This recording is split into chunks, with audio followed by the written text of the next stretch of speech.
A very good morning to you from Kirsty and me. The time is now 8 o'clock. You're watching the BBC Breakfast News. The headlines this morning, Tuesday the 20th of February. There are new hopes this morning of a breakthrough in the ambulance dispute. After 3 months apart, the two sides have agreed to meet later today at ACAS. Douglas Hurd prepares to tell Europe that Britain will go it alone on South African sanctions. And a city centre celebrates. In the heart of Berlin, the wall has been coming down. Also in this morning's Breakfast News, why the welcome for East Germans is wearing a little thin in the West. And why the Welsh are hoping that from all the defeat, victory will emerge. Today's weather, it'll be exceptionally mild over northern Scotland. There'll be heavy rain clearing later. Elsewhere, it will be overcast and damp. The two sides in the ambulance dispute are to meet face-to-face today for the first time for 3 months. Late last night, it was announced that management and unions have accepted an invitation to talks at the conciliation service ACAS. They will go there at 2 o'clock this afternoon. A senior official for one of the ambulance unions has called the meeting a very significant development. But the Department of Health has stressed there will be no arbitration. The ambulance dispute...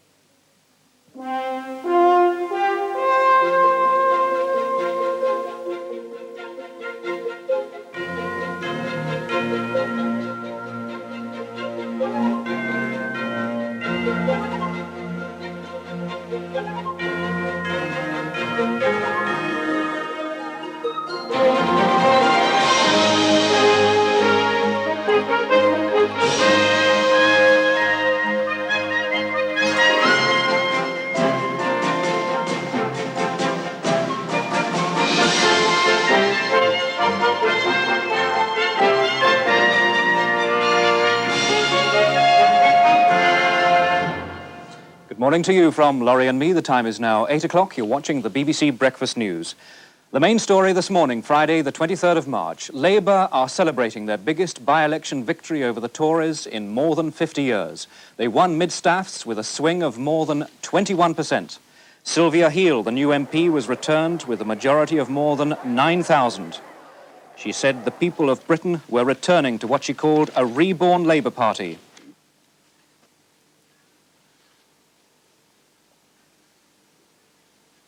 The Conservative Party chairman, Kenneth Baker, said on this programme that it was a protest vote and he promised we'll recover the seat and win the next election. Neil Kinnock is with us in the studio. He says the voters' verdict is it's time for the Tories to get out. We'll be looking at the result in detail, finding out what it would have meant at a general election. And two other headlines this morning. Not guilty. The captain of the Exxon Valdez has been cleared of the most serious charges in the Alaskan oil spill. And there's been a big mail train robbery in the Irish Republic. To look at today's weather, it's going to be cloudy and mainly dry in the south.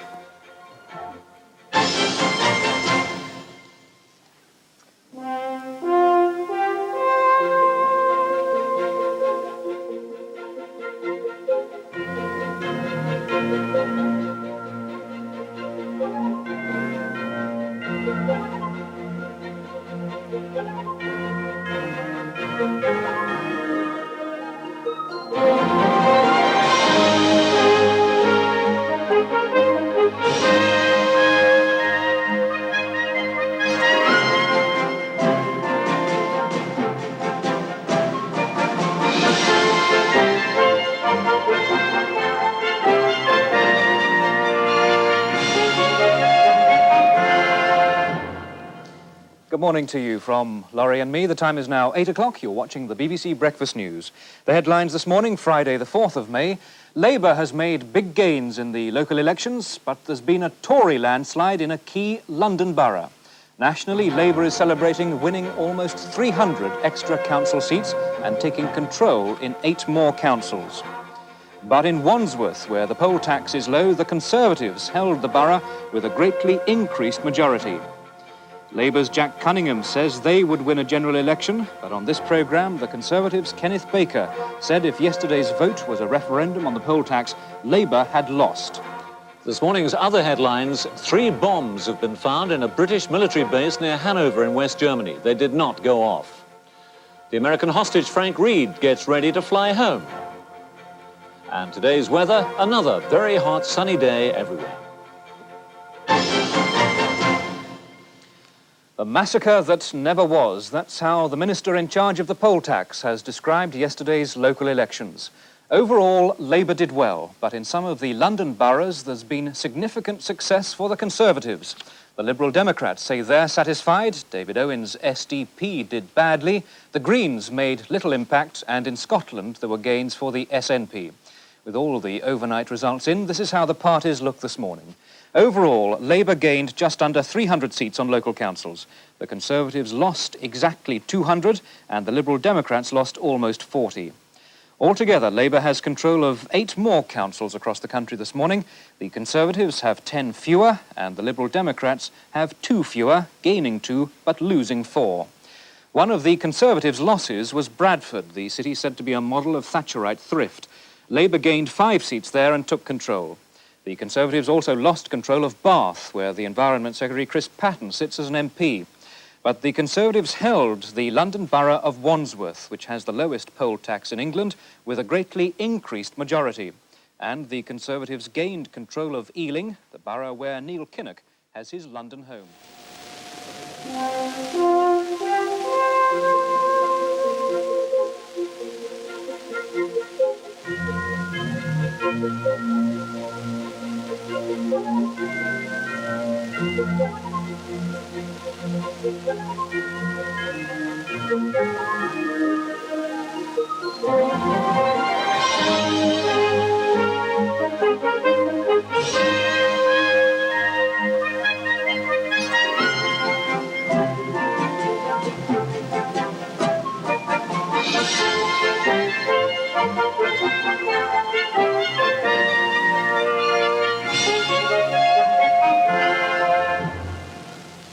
A very good morning to you from Berlin, on the day the last scar of the Second World War was healed.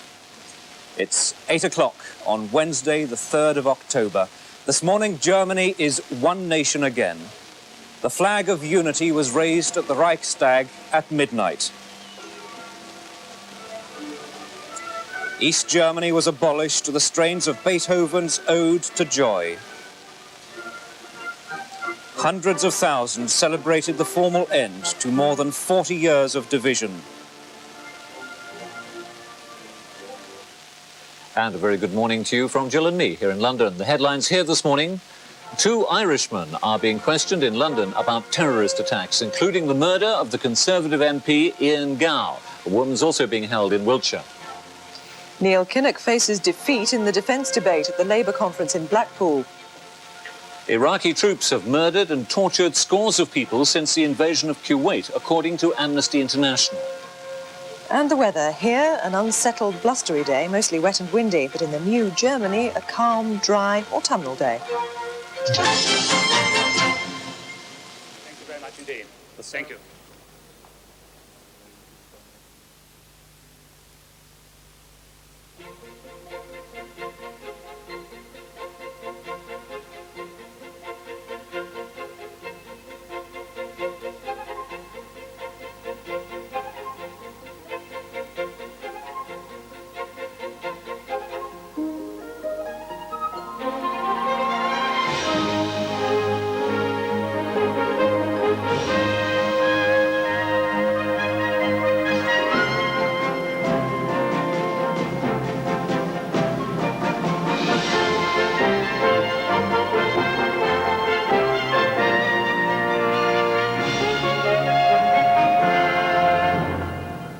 We will not fail.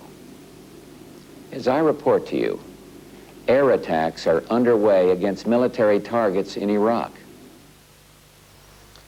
Good morning. President Bush announcing that the Allied military operation to liberate Kuwait began last night. These are the headlines this morning, Thursday, the 17th of January. During the night, hundreds of American and British aircraft attacked targets in Iraq and occupied Kuwait. A short time ago, a BBC correspondent in Baghdad confirmed that the bombing resumed this morning. Earlier, the Americans said the operation had been very successful. They said there was little or no Iraqi opposition. All Allied aircraft are said to have returned safely. Iraqi missile bases were attacked and are said to have been destroyed. Other military targets are said to have been badly damaged. From the White House, in his speech earlier this morning, President Bush said he hoped war would be short and the casualties minimal. But in Iraq, Saddam Hussein remains defiant. He said that the attack failed to crush Iraq, and the mother of all battles has now begun. In the next hour, in this specially extended BBC Breakfast News, we'll have all the latest news from our correspondents on the front line in the Gulf, in Washington, and around the world. We'll examine the Allies' tactics, their targets, and the likely response from the Iraqis. We'll have all the political reaction too, and assess the economic consequences of the conflict. John Major, the Prime Minister, speaking just a few moments ago, said that the continuing operation was very successful, with no news so far of Allied casualties. He said, "Our thoughts and prayers are with our troops in the Gulf." The Gulf.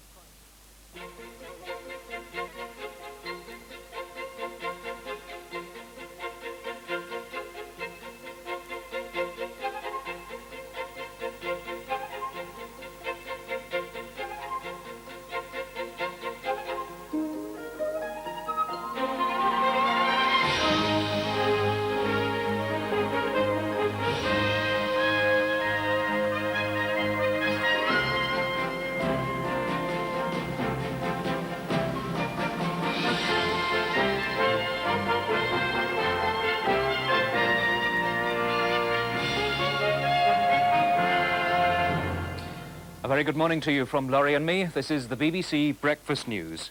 The headlines at 8 a.m. today, Thursday, the 24th of January. 1 week into the Gulf War, President Bush has said that it's right on schedule.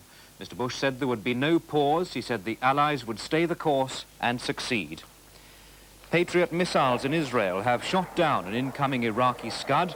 Iraqi missile attacks on Saudi Arabia during the night have also failed. And Japan is giving $9 billion more to help the Allied war effort. Also in Breakfast News this morning, far away from the front, the confusion among school children here over why there is war in the Gulf. And new targets, new tactics, how cutting off Iraq's oil supply could be the key to an early end to the war.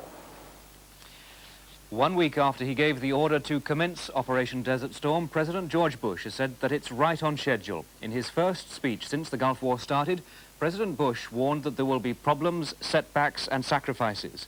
But he said that the Iraqis were being systematically deprived of their ability to wage war effectively. Mr. Bush said there can be no pause now, and he went on, "We will stay the course and we will succeed." Last night, the Iraqis fired a total of 6 missiles at Israel and Saudi Arabia, but none of them found its target. For the first time, a missile which was targeted on Israel was successfully shot down by the Patriot defense missiles. One other point this morning, the Ministry of Defense has given the names of the crew of the RAF Tornado, which was lost on Tuesday. They are Squadron Leader Gary Lennox and Squadron Leader Paul Weeks. Their families know that they are missing.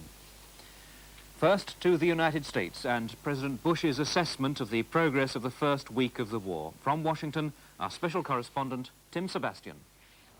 Out of the White House went the president last night, anxious to...